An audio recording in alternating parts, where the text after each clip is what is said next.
संवाददाता दिनेश शुक्ला।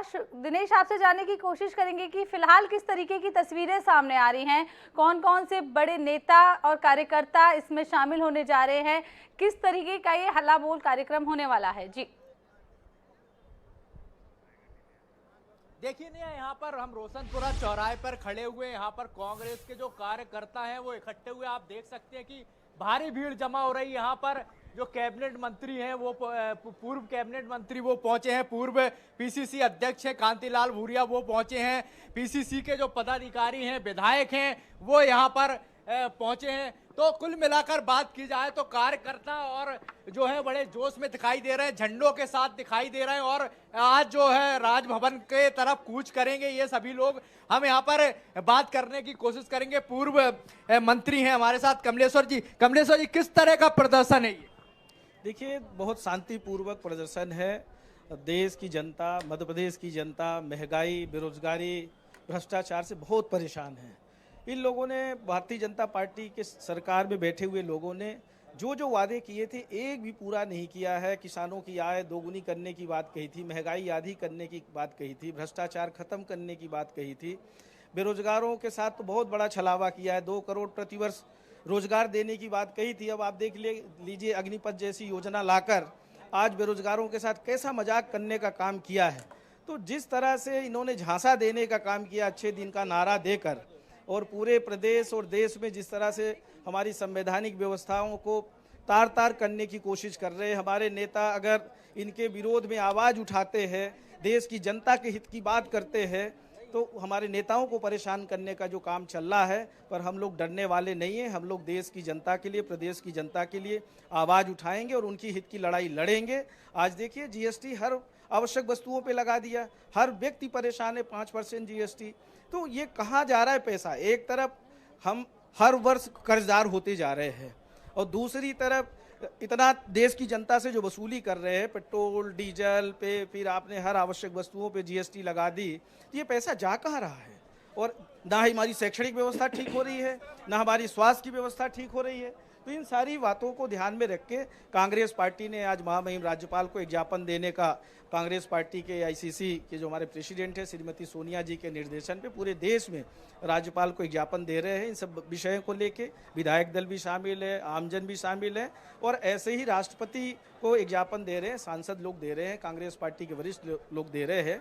और ये लड़ाई हम लोग निरंतर जारी रखेंगे जब तक भारतीय जनता पार्टी के जुर्म से निजात नहीं मिलेगा।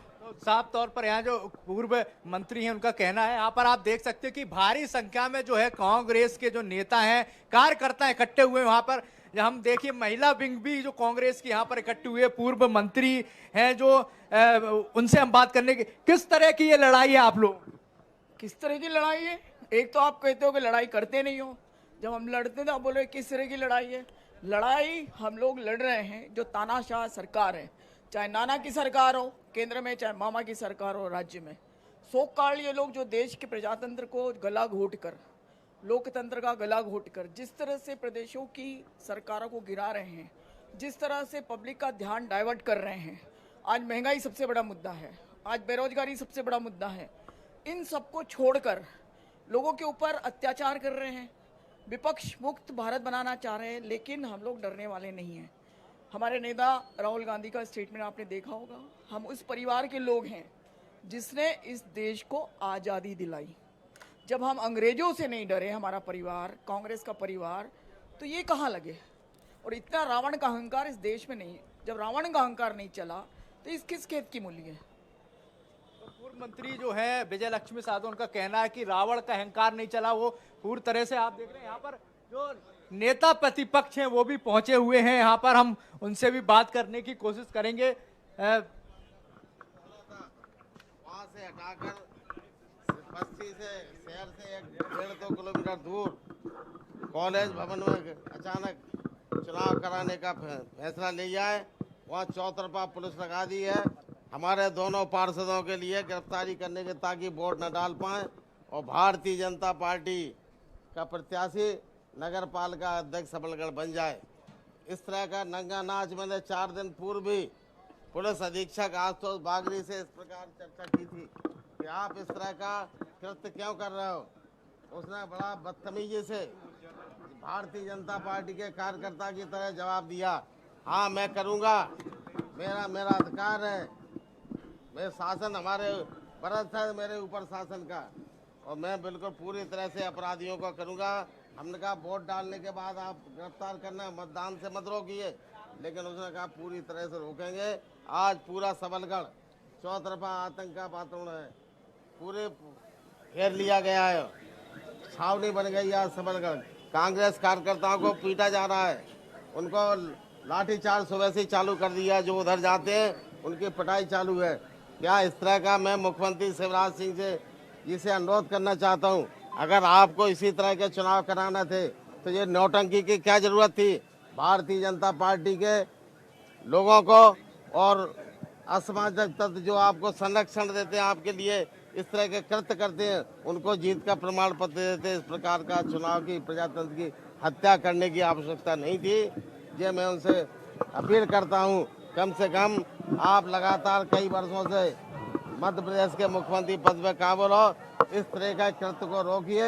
ये हमारी मुख्यमंत्री शिवराज सिंह से अनुरोध है। सर, इस मामले को भी कोर्ट में ले जाएंगे कि जैसे पूरी तरह से आशुतोष बागरी के षड्यंत्र और जिला कलेक्टर के षड्यंत्र के लिए जो राजकार्य कर रहे हैं, न्यायालय में भी जाएंगे, सड़क पे भी जाएंगे, जन संघर्ष भी करेंगे। ऐसे निकम्बे पुलिस अधीक्षक आशुतोष बागरी को सबक सिखाकर ही हम कांग्रेस पार्टी के कार्यकर्ता हम लोग चैन से बैठेंगे। इसी प्रकार का कृत्य उसने अम्बा नगर पालिका के चुनाव में हमारे प्रत्याशी पार्टी के वरिष्ठ नेता मधुराज सिंह तोमर को भी गिरफ्तार करके उसकी खुद पिटाई की, राजनीतिक कार्यकर्ता को बिना कारण पिटाई की, उनके घर में शराब रखवाई गई और उनके सीसीटीवी तोड़कर और जेल में गिरफ्तार करके बंद किया। और जहाँ फांसी लगती है, जो सेल बोलते हैं जिसको, 8x8 का कमरा, उसमें बंद करके 8 दिन रखा जब जमानत में छूटे। इस प्रकार का कृत्य पुलिस अधीक्षक आशुतोष बागरी काम कर रहा है। पहले मुरैना में एडिशनल एसपी रह चुका है। इसी चुनाव के लिए उसकी पोस्टिंग वहाँ की गई है। और इस प्रकार का प्रजातंत्र की पूरी तरह मध्य प्रदेश में कहीं कोई बचा नहीं है, प्रजातंत्र खतरे में है। हम पूरे प्रदेश के नौजवानों से, बुद्धिजीवियों से अपील करते हैं कि संविधान की रक्षा, प्रजातंत्र की रक्षा के लिए उठ खड़े हो, अन्यथा आज़ादी के पूर्व जो ब्रिटिश सरकार काम करती थी, वही भारतीय जनता पार्टी की सरकार उस कृत्य कर रही है। आज ज्ञापन सौंपने जा रहे हैं आप लोग? मैं आज समूचे देश में हमारी नेता माननीय सोनिया गांधी जी के आह्वान पर पूरे देश में महंगाई, बेरोजगारी, अग्निपथ योजना और बच्चों के और आम आदमी गरीब के भोजन पर जो डाका डालने का काम किया जीएसटी के माध्यम से, इस सब के विरोध में आज कांग्रेस पार्टी पूरे प्रदेश में ब्लॉक से लेकर जिला और भोपाल की राजधानी में हम लोग राष्ट्र भवन में का घेराव करने के लिए अपनी मांगों के समर्थन में ज्ञापन देने जा रहे हैं। सर, नेशनल हेराल्ड का मामला भी लेकिन लगातार चल रहा है। ईडी और सीबीआई ये सब उनके भारतीय जनता पार्टी के गुलाम बन गए हैं। उनकी एजेंसी बन के विपक्षी दलों के नेताओं को परेशान करना, उनकी संपत्ति लूटना, डोजर चला के बर्बाद करना, जो ब्रिटिश सरकार में नहीं हुआ वो इस प्रकार हिटलर के उपासक लोग जो आज सरकार में बैठ गए हैं, इस तरह का कृत्य कर रहे हैं। जनता अब गर्म है, तैयार बैठी है, नाराजगी बढ़ रही है, आक्रोश बढ़ रहा है। ये एक उबाल के साथ जिस प्रकार लंका में जनता ने वहाँ सरकार उखाड़ फेंकी, उसी प्रकार मैं भी अपील करता हूँ मध्य प्रदेश के नौजवानों से, बुद्धिजीवियों से कि यहाँ भी प्रजातंत्र को बचाने के लिए अब इंतजार नहीं करना। जिंदा कौमें 5 साल इंतजार नहीं करती, चुनाव के अब इंतजार नहीं करना सरकार उखाड़ने के लिए। का मामला बढ़ता जा रहा है। नेशनल हेराल्ड में कोई न भ्रष्टाचार हुआ न कुछ है। कांग्रेस पार्टी की प्रॉपर्टी थी, कांग्रेस पार्टी के हमारे कर्मचारी अधिकारियों को उसमें वेतन भत्ते दिए गए, 1 रुपए का भ्रष्टाचार उसमें नहीं हुआ है। लेकिन आज सत्ता के गुमान में, सत्ता के षड्यंत्र से उनको राहुल गांधी, माननीय सोनिया गांधी जी और हमारे नेताओं को परेशान करके जेल में डालने का काम किया जा रहा है। भोपाल में जो जमीनें हैं, भोपाल में जमीन उसको सीज करने की बात सरकार कह रही है और जांच कराएगी। सरकार भोपाल क्या नहीं कर सकती, जो प्रजातंत्र का गला घोटने के लिए तैयार है, संविधान समाप्त करने के लिए तैयार है, आज तिरंगा झंडा लेके चल रही है। मैं पूछना चाहता हूँ, आप अपने जैसे कल मिश्रा जी ने बताया, आप गोलवलकर जी का जो आप उनके जीवन यात्रा पर लिखी गई पुस्तक है, उस पर आप पढ़िए। उन्होंने कहा जब हमारे लिए देश तिरंगा अपशकुन है, 3 रंग का झंडा नहीं हो सकता, हमारा भगवा झंडा ही राष्ट्र का झंडा बनेगा, वो भी हमारा भगवान है। इस प्रकार का जब भाषण देते हैं तो तिरंगे झंडे का अपमान कर रहे हैं या नौटंकी कर रहे हैं मध्य प्रदेश में झंडे को लेकर। सर, भोपाल की जमीन की जांच कराएगी नेशनल हेराल्ड को लेकर? जांच कराई, हम संघर्ष करेंगे, जांच से हम डरते नहीं हैं। जांच अगर गलत कार्रवाई की जांच होती है, सही कृत्य की कार्य की कोई जांच नहीं होना चाहिए, लेकिन अब कर रहे हैं तानाशाही तरीके से, तो उसका भी हम मुखालफत करेंगे, विरोध करेंगे। आप देख सकते हैं यहाँ पर जो है नेता प्रतिपक्ष डॉक्टर गोविंद सिंह जो है वो उन्होंने कहा है कि अब युवाओं को उठना होगा सरकार की नीतियों के खिलाफ। जिस तरह से लगातार प्रदर्शन कर रही है कांग्रेस, आप देख सकते हैं कि यहाँ पर कांग्रेस के जो कार्यकर्ता है भारी संख्या में यहाँ पर मौजूद हैं, यहाँ पर पहुंच चुके हैं और ये जो है राजभवन की तरफ सब कूच करेंगे और राजभवन का घेराव करेंगे। कुल मिलाकर बात की जाए तो जो कांग्रेस है वो राजभवन की तरफ कूच करेगी। वहां पर बैरिकेड्स भी लगाए गए हैं राजभवन के पास और भारी पुलिस बल की व्यवस्था की गई है। जी नेहा। जी दिनेश, वहां पर जो ये प्रदर्शन हो रहा है, क्या वहां पर कमलनाथ और दिग्विजय सिंह भी शामिल होने जा रहे हैं?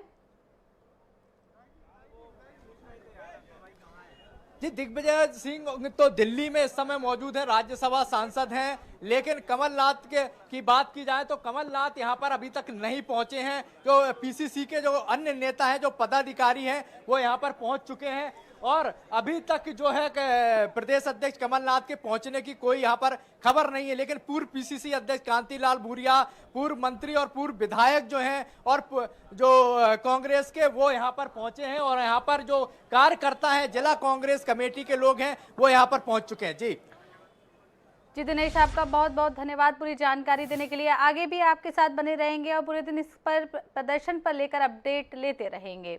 आपको बता दें कि इस वक्त भोपाल के साथ साथ पूरे देश में कांग्रेस देशव्यापी प्रदर्शन कर रही है। महंगाई और बेरोजगारी को लेकर ये प्रदर्शन किया जा रहा है। फिलहाल रुकते एक छोटे से ब्रेक के लिए और ब्रेक के बाद चल लौटेंगे।